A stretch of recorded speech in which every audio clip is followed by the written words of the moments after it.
जय श्री राम मेरे प्यारे बहन भाइयों। सुंदरकांड की चौपाइयां आप सब लोग सुन रहे हैं अर्थ सहित।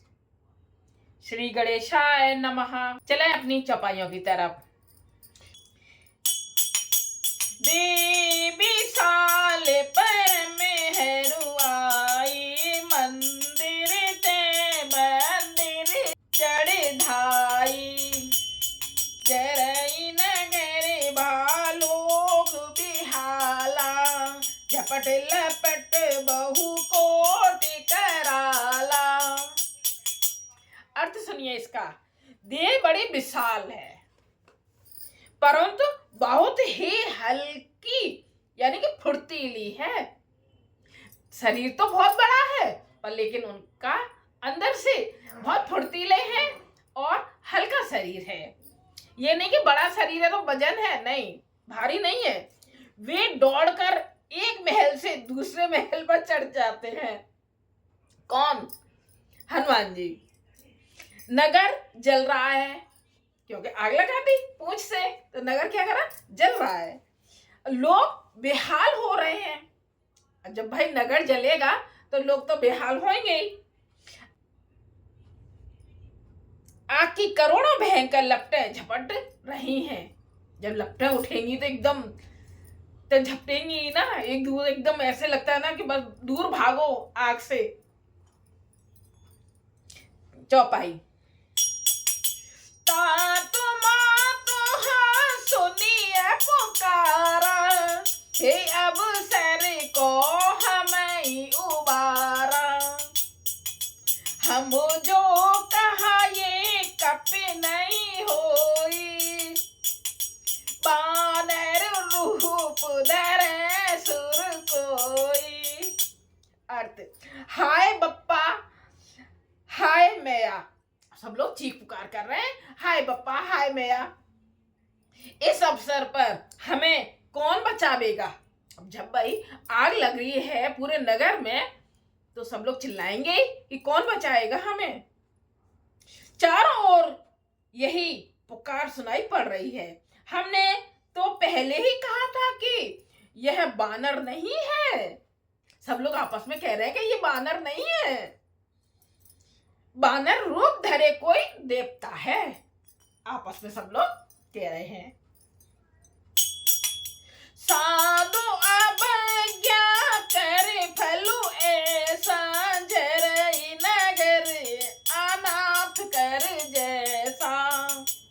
जारा नगर निमस एक माही, एक विभीषण कर ग्रह नाही। अर्थ सुनिए इसका। साधु के अपमान का यह फल है। किसका? साधु के अपमान का, यानी कि हनुमान जी का अपमान किया ना तो उसका यह फल है कि नगर अनाथ के नगर की तरह जल रहा है।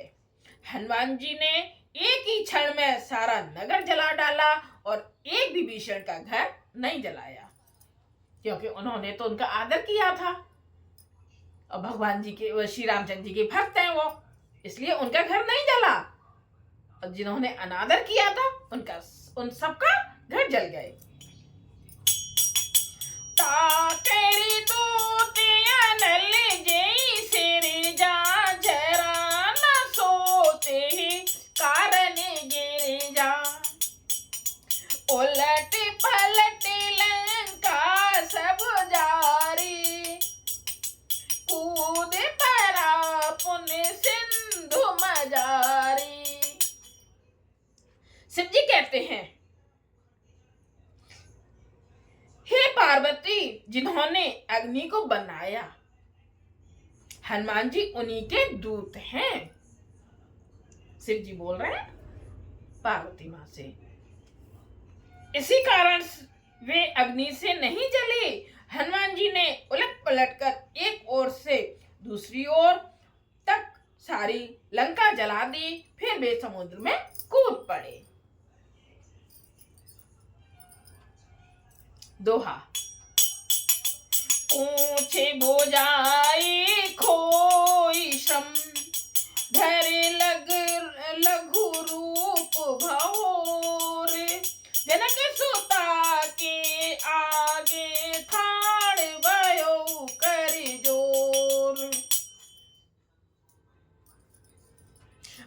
बुझाकर थकावट को दूर करके और फिर छोटा सा रूप धारण कर हनुमान जी श्री जानकी जी के सामने हाथ जोड़कर जा खड़े हुए। जानकी सीता जी के सामने जाके हाथ जोड़कर खड़े हो गए, अपना काम कर दिया, फिर सीता जी के पास पहुंच गए।